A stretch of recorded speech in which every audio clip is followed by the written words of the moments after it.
Located at India's western coast, at the mouth of the Gulf of Khambat, is a town called Diu. And at Diu is this awe-inspiring colossal fort that was built by the Portuguese between the year 1535 and 1541. The fort of Diu was built by Nuno de Cunha, the then governor of Diu, and was to be part of Portuguese India's defensive fortifications. Surrounded by sea from three sides with just one entry gate, this almost impregnable fort is steeped in history.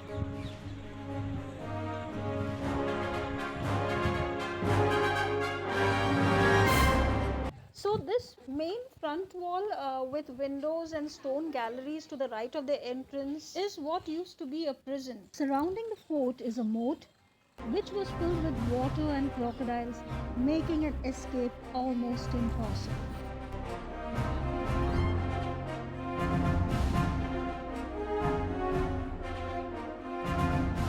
Before the Portuguese, Diu was part of Saurashtra region under the reign of Gujarat Sultanate's Mahmud Begada. The first Battle of Diu was fought on 3rd February 1509 between the Portuguese on one side and the Muslim camp comprising of the Gujarat Sultanate plus the Egyptian Mamluk Sultanate on the other.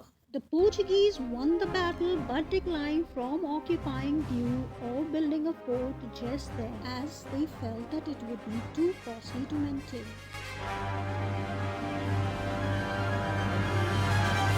So later, when they expressed their desire to build a fort, Malik Ayaz, governor of the Gujarat Sultanate, ignored their wishes.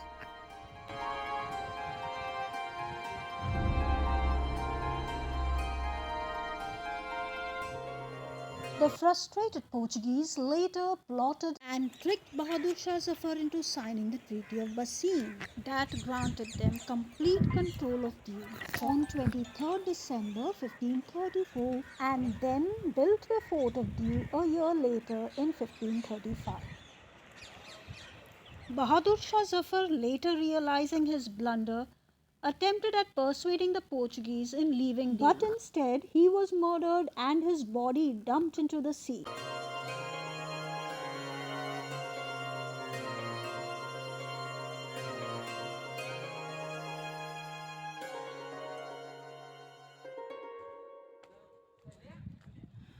As we walk around here, we can see that the fort's military defenses are truly remarkable. Embittered at the loss of Diu, the Sultanate of Gujarat once again formed an alliance with the Ottoman Turkish Empire and launched a siege on Diu on 26 June 1538.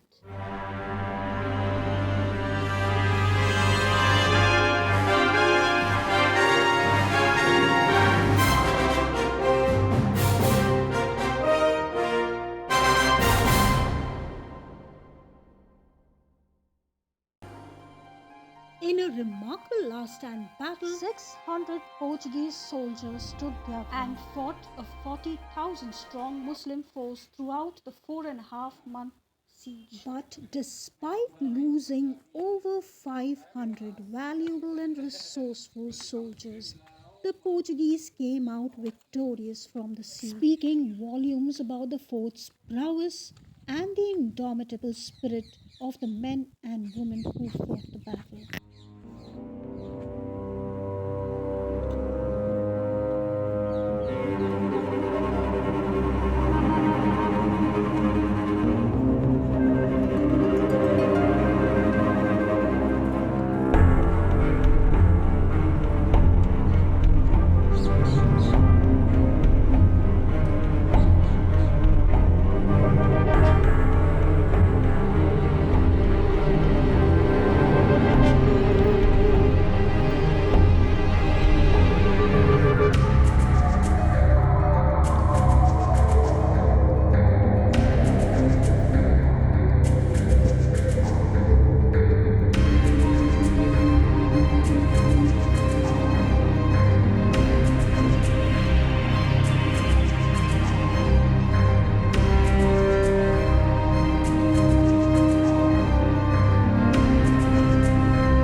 Although a great deal has been told about the liberation of Goa, very little mention has been made about the military action that took place in Diu.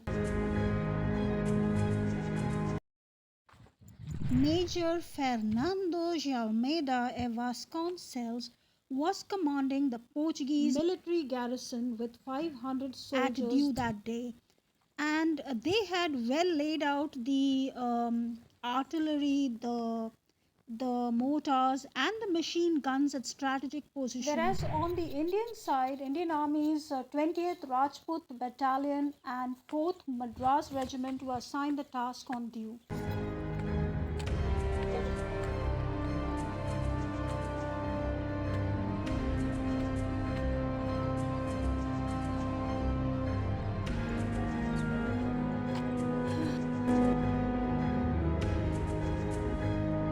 At the time of the hostilities, the present Gogla Bridge did not exist, and the only way Diu Island was connected to the mainland was through a shallow channel that could be accessed with the help of smaller fishing boats. This posed to be a major challenge for the Indian Army forces. Also, Diu was far too long under Portuguese control, and they knew the terrain well, plus they also had cover of the indomitable Diu Fort. Indian Army military action in Diu began on 18th December 1961 at 3 a.m. just before the break of dawn and lasted until 5:30 a.m. But due to a number of challenges, they were repelled by the Portuguese.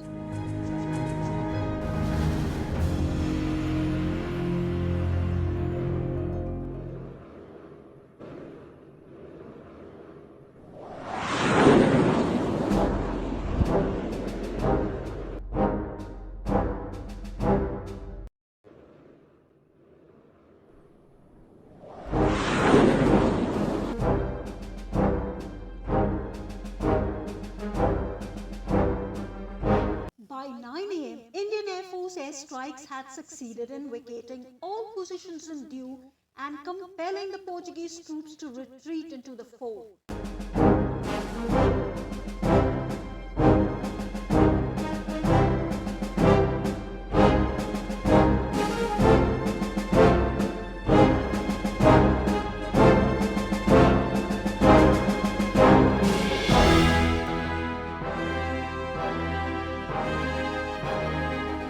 Now taking advantage of the situation and despite heavy artillery, Rajput Battalion's B Company advanced and occupied the town of Diu.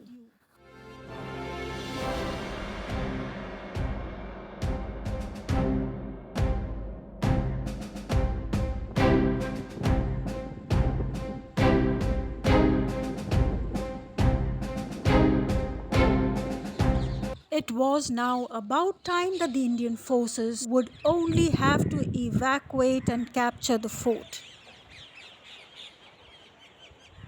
At 12:45 p.m., Indian jets could be seen pinpointing the Diu fortress.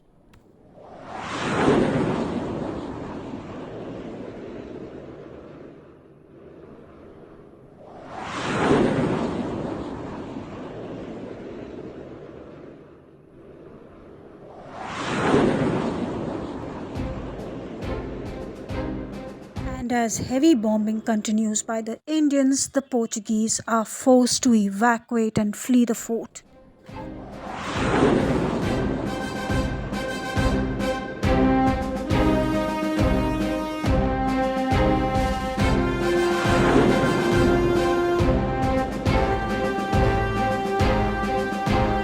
And that's it. The war is over.